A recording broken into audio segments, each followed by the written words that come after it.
So Charlie Kirk had the audacity to post this video on his YouTube channel. It's him debating a Cambridge professor, and according to the comments, he just gets absolutely destroyed on Ukraine. I'll be the judge of that. I'll see if the professor really is that good, but let's see. A very, very short question. Israel versus Hamas, good guy versus bad guy. Russia versus Ukraine. Who's the good guy and who's the bad guy? Both are bad, one is worse. Ukraine is evil, it's so corrupt. Zelensky's a dictator. He's so unpopular with the Ukrainian people, they want to vote him out immediately. He's doing such a bad job, he doesn't want to negotiate with Russia. He's such a horrible person. Ukraine's so bad, it's so evil. Which way round? Russia is worse than Ukraine. Okay, so why haven't we pursued that? What do you mean? Well, it seems to me that in the whole of the current US proposition, that Ukraine is being the bad guy. In what way? We funded Ukraine upwards to $200 billion. Absolutely, but... We just signed a mineral deal with Ukraine, not Russia. Yeah, but you are expecting Ukraine to give up. The mineral deal is it's not a pro-Ukraine thing. It gives us returns after 10 years that we're going to take home to the United States, leeching off of Ukraine's mineral resources. So I wouldn't say that's a good thing. What this professor is trying to get at is that the Trump administration is not putting pressure on Putin. Just look at in early March, Trump stripped intelligence sharing, he stripped their arms until they agreed to a ceasefire that not only Russia never even agreed to, but wouldn't even get them any valuable peace talks. Remember, Ukraine only is incentivized to accept a ceasefire if Russia also accepts a ceasefire to prove that they will be negotiating in good faith, right? That's why Zelensky wanted Putin to accept a ceasefire before they talked in Turkey. And Trump said, no, don't do that. He nuked that plan twice. It just puts more power in Putin's hands. Ceasefire with no negotiations benefits Russia because they're on the offensive right now. Zelensky said ceasefire would give Putin more power. That's why we need ceasefire plus negotiations, or ceasefire plus peace talks. That's the only thing that could benefit us. So he's correct by the Trump administration not being pro-Ukrainian sovereignty and willing to strip them of intelligence sharing and their arms. But I wouldn't say the narrative across the entire United States is Ukraine is bad. That might be his view from the UK, where they might have a better consensus on good guy, bad guy, which is better than what we have in the United States. But it's much more nuanced. It's more boiled down to Trump administration is essentially hurting Ukraine. They're hurting their chances of negotiating something good because they're not requiring Russia to agree to anything beforehand. And look where it's gotten us. Trump will admit it. Putin now has even less of a desire to stop this war because now it's Putin and Trump versus Zelensky. Why the heck would he stop this war?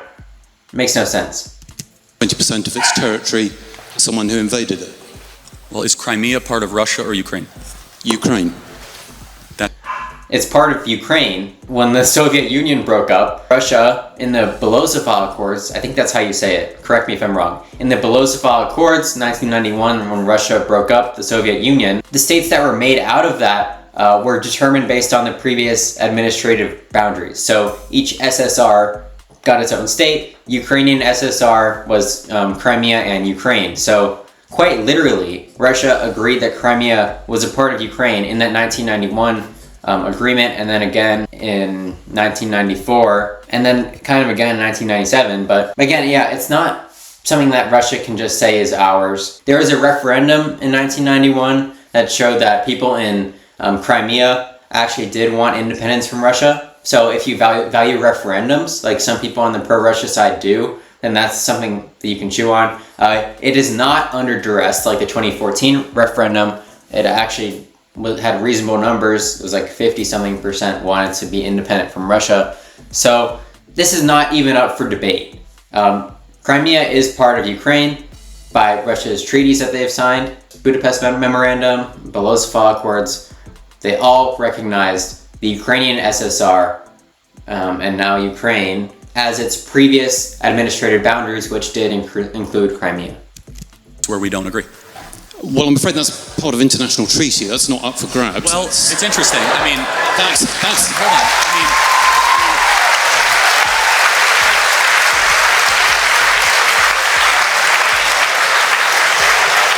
even Zelensky has said he's willing to give up Ukraine. no. Does he mean Crimea? I mean, of course he's willing to at this point, because the United States has been lackluster in its support for Ukraine defending its sovereign borders. He doesn't have a choice right now. Like, what kind of argument is that? America signed the agreement that gave Ukraine Crimea. Right. That's wrong. We never gave Ukraine Crimea. Crimea was always part of the Ukrainian SSR. In the 1950s, the dictator of Russia said Crimea is part of the Ukrainian administrative boundaries. And when they broke up, they kept those administrative boundaries. It's called Iudai Posititis Juris. It's a good thing to know when debating idiots on both Russia-Ukraine and Israel-Palestine. It's just customary international law, not binding, by the way. It's only customary. But they followed it. They signed on to that. It was just the status quo. If Russia was going to take Crimea, they would have to do it through some kind of military force or negotiation, and they were not in the place to do that. They were in recession, they had hyperinflation, they couldn't even deal with a runaway province in the first Chechen war. They couldn't even deal with that. They lost that. So, were they in a place to claim Crimea? Absolutely not. They just had to, they basically just recognized Ukrainian SSR as its previous administrative boundaries, kind of in 1994 as a kind of negotiation that Ukraine would denuclearize, I believe. I believe that's the Budapest memorandum, but... The Soviet Union ended. Right. It was done. First of all, it never should have been done. It was largely ceremonial. No. But however, it was annexed under Obama. Yes. Largely ceremonial? Recognizing boundaries is ceremonial? Does he not know what borders are? Are borders ceremonial? Is the southern border of the United States just ceremonial? If we move that 100 miles inward or outward, is that just ceremonial? Does that have no effect? Like, Crimea is anything but ceremonial. It's a massive, massive piece of Ukraine. And it was a mistake, and it should be given back to Russia as a sign of good gesture to end. It was never part of Russia. It was part of the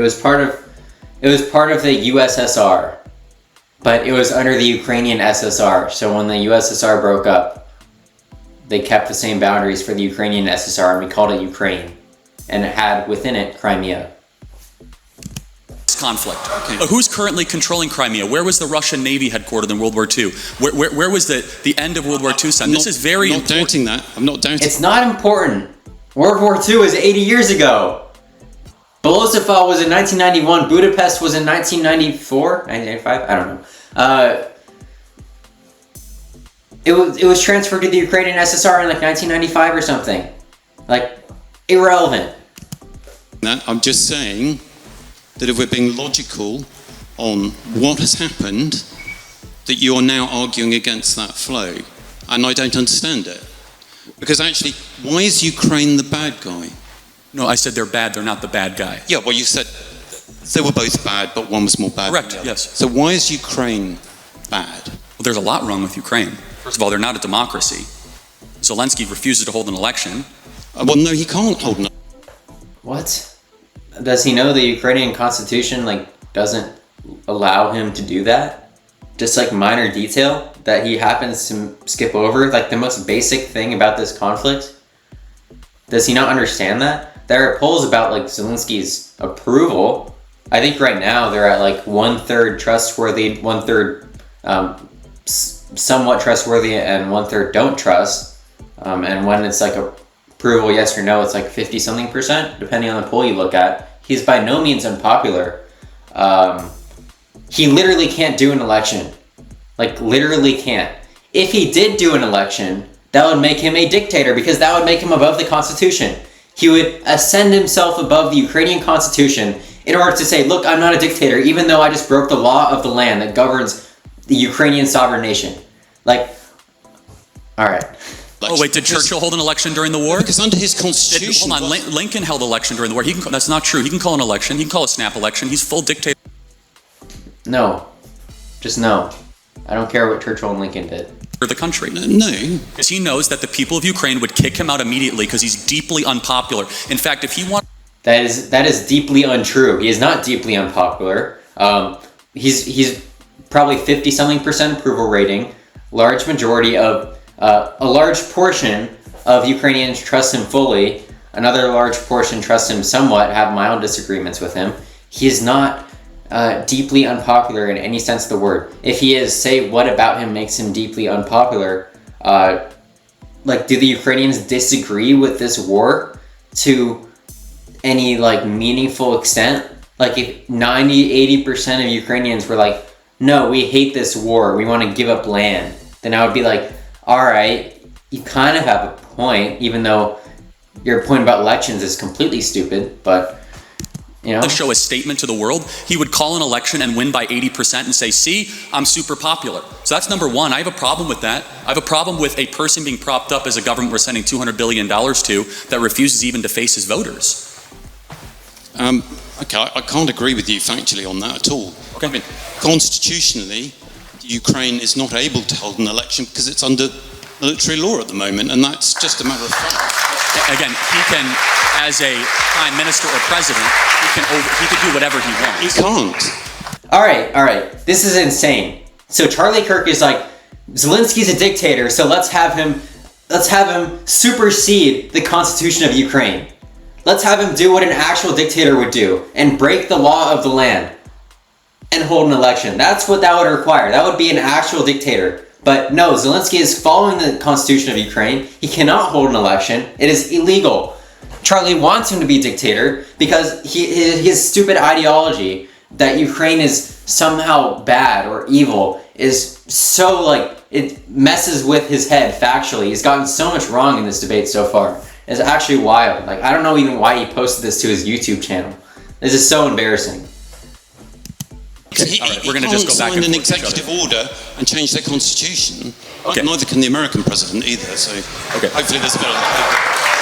He could even do a ceremonial election to see where he actually stands with the people. I think we call those opinion polls. Yes, and they're very negative. Ceremonial. Again, but you would agree that a person that holds on to power without the election of the sovereign is pretty questionable. No, not in those circumstances. Okay, then we disagree. No, okay, that's fine. But no, you don't disagree. You're just wrong. It's very simple. He's just doing what the law says. It's no less complicated than that. Maybe another reason why They are the most corrupt country in Europe that never even met the most remote standards of joining NATO. Do not know where a lot of this money is going. I don't disagree that there is a problem with corruption, but the most corrupt country in Europe, are you sure about that? I would like to see him give examples. Ukrainian corruption was a big problem 10 years ago, I think. But in 2019, they had a dedicated anti-corruption court that they implemented. If he'd like to make the claim that our aid money is being diverted and being like paid out to Russian oligarchs, Ukrainian oligarchs, then he can make that argument. I haven't seen the evidence for that. I'd like to see the evidence that Ukraine is super corrupt. I haven't done a ton of research into that personally. If anyone would like to leave a comment and tell me why Ukraine is like corrupt beyond saving and why they're so corrupt that they shouldn't be sent military aid and why that military aid is being used for non-military purposes. But until I see that, I'm gonna have to disagree with Charlie Kirk. Imagine me disagreeing with Charlie Kirk. I'd have to double or triple think about that, but they're very corrupt. Okay, so that's a little bit doubtful. It's not absolute. Would corruption around. Let's face it. We are talking about comparison with some of the states you're doing business with in the Gulf. Oh, of course, but we're not giving them money; they're giving us money. That's a difference, right? Saudi Arabia. So it's fine. Well, hold on a second. It's morally acceptable to take money from corrupt people. Well, hold on. First of all, as far as morally acceptable, you do what's best in the benefit of your country. And so, for example, we were allied with Russia during the Second World War, and I'm glad we were. And I would ask you, don't forget. How much money is too much money to send to Ukraine? We're at $200 billion right now. I don't. None is too much. I would say 500 billion approaches too much, but again, let's see what 500 billion does, and maybe it's not too much. I don't know. You have to send any more money to Ukraine. We agree. I think you have to agree to support them as a free country, and perhaps sell them weapons, like you're very happy to sell weapons to less free countries. And I think Europe will pick up the slack, as we ought to. And I don't disagree with some of the comments about Europe not looking after its own security. I just don't get this approach, which was supposedly to end the war quickly, which now seems to be elongating it, and in doing so, throwing up a smokescreen of very variable facts, if they are facts at all, about how things occurred, which actually isn't helping things. And if people can't see that Putin is stalling, I'm just really I agree with you. surprised. I think he might be stalling. And therefore, Why does he think Putin's stalling? It's because Trump isn't requiring anything of him. Trump is demanding everything of Ukraine. We're not going to send you arms. We're not going to share intelligence with you. You have to sign these ceasefires that will get you nothing but more losses in the war. We're going to force you into peace talks without Russia giving you anything beforehand to make sure that they're actually talking in good faith. Like a ceasefire like Zelensky wanted. Why do you think Russia is stalling? It's not rocket science. It really isn't. He's stalling because Trump is on his side, basically. He's happy Trump's president because Trump is going to bash Ukraine. Bash Zelensky over and over again. Not going to give them anything of what they need. We're not going to give them the support that they need. We're going to be essentially antagonistic towards them in the name of peace, and it's going to do the opposite of peace.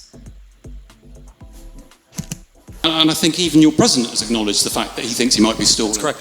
So we don't have a disagreement there.